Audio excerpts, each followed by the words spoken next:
See, so I've still got my audio there, because it's a bit noisy until I get the full Rode mic on the vlogging camera. So hurry up guys, subscribers, 1,000. Anyway, full upper body day, let me give you a bit of a talk through it. So obviously on the last episode, probably if I've uploaded this in the correct order, it would have been a lower body day. So this is the last day of the week. It's one of my favorite days. It is very, very, very bodybuilding-esque, if you will. And it's a chance for me to start trying some of the bench press again. So I mentioned in one of the earlier videos that you know, I had some inflammation in the spine, nothing serious, but I couldn't really do the barbell lifts, and I wasn't able to load the spine with a lot of vertical base movements or even horizontal free weights. So I've not been benching in a while. Anyway, I started reintroducing the bench press in, and it's been feeling really, really good. I've not been pushing the weight on it too heavy. I'm gonna run some accumulation blocks, so build some volume, build some strength and, skill within the strength rep ranges as I slowly taper in, and just build some overall work capacity. So I did today a set, and it's not quite on this video because this still would have been the dumbbells, but I'll see if I can get some footage and throw it over the top. So bench pressing, I was just doing 80 kilos for 4 sets of 10, nothing impressive, nothing super mad, but getting a really, really good contraction, really focusing on that form and just building the volume. I'm probably going to drop a couple of reps off every week and increase the intensity. So for example, next week I'm going to go to 8 reps and I'll probably go to 85 kilos and slowly build back up. And then I might run a different progression once that has stalled. So bench press was one of the biggest improvements for me. I never had a chest at all, and now it's arguably probably one of the better body parts. Still a long way to go, I think, with everything, but we're on the road. Now the reason why is I didn't actually know how to activate my chest, so I wasn't able to get my shoulder blades back and down, and I was way too close. So I was doing effectively a close grip.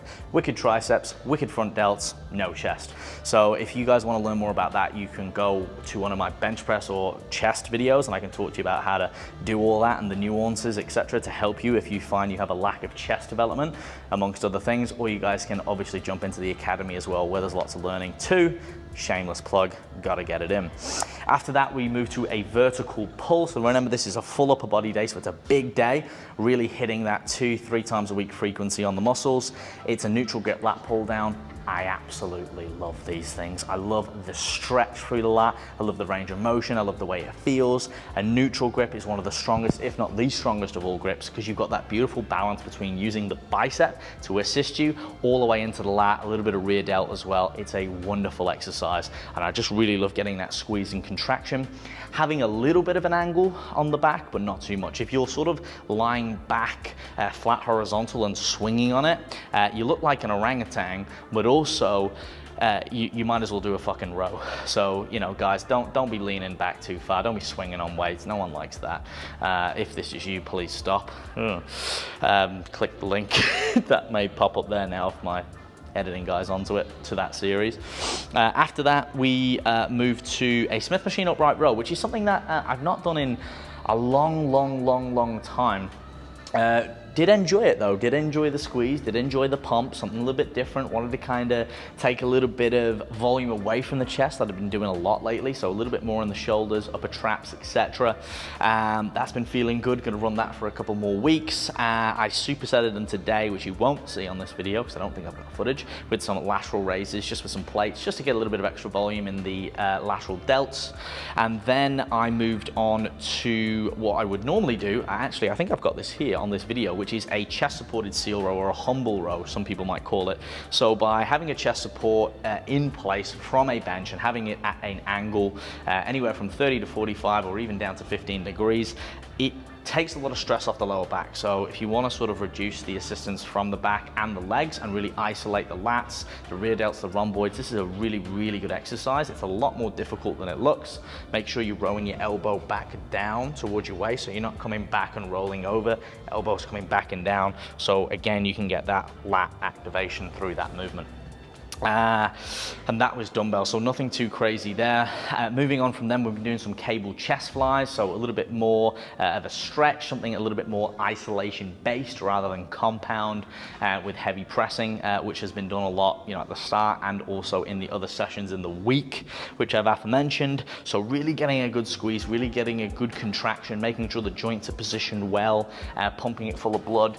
Does it do much for chest size? Not a lot, but it does work the chest through a different range of motion. It does add to volume, and at the end of the day, it's going to be better for pressing volume if you've got a better range of motion through that muscle group. And again, you're making that muscle stronger through different ranges of motion. After that, what do we move on to? Oh yeah, the superset with the arms, which is one of my favorites. So we've been doing something a little bit different at the minute.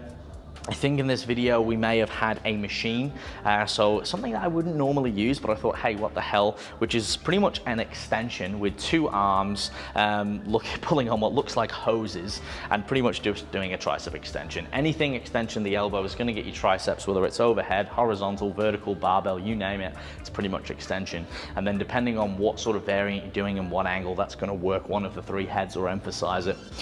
So with that, I like to superset triceps and biceps. One, because they're opposite muscle groups, they're smaller muscle groups, so they can recover really fast, and it's really good to build the intensity and get a sick as fuck pump at the end of a workout. So after that, we had the machine preacher curls. We've got an absolute vicious one here at EMF. This Synergy machine, it really stretches the bicep. It puts it through a lot of strain. Don't need a lot of weight on this, but yeah, leaves you really, really fatigued and really feeling it in the biceps. A point of improvement for me, or at least it was up until a couple of years ago. And then, hey, right, you can always have more arms as long as they're in proportion with the shoulders and the rest of the body. You don't want to be that guy, trust me. So that pretty much sums up the full upper body day, guys, really. Nothing really else to add on that. Again, choosing exercises that are more bespoke to me and my points of improvement. There's nothing special in there. So as always, guys, caveat, that's a bit of a peek inside to that day. Okay, so this is probably the last video. I'm not filming it last right now because, the magic of YouTube, but I will say this: if you've enjoyed this training series and you want something a little bit more in depth again, so for example, you want me talking while I'm actually working out in between, or perhaps I'm running through some clients through some working out, then let me know. Drop a comment, keep it positive. I really appreciate it. And also make sure to subscribe for weekly videos. Hit the bell icon, guys. I really, really appreciate it. It's been a massive influx in subscribers lately, so I'm very, very grateful. This all takes time, and at the end of the day, I'm doing this because one, I enjoy it. Two, I absolutely love what I do. And three, I want to pay it forward and give back. Guys, I've never took a drug in my life. I've never took a steroid. Nothing against people who have, but at the end of the day, I just want to show people that you can achieve something pretty fucking phenomenal naturally, and you don't have to take drugs, guys. So train smarter, then train harder, and of course, until the next video, guys, stay fearless.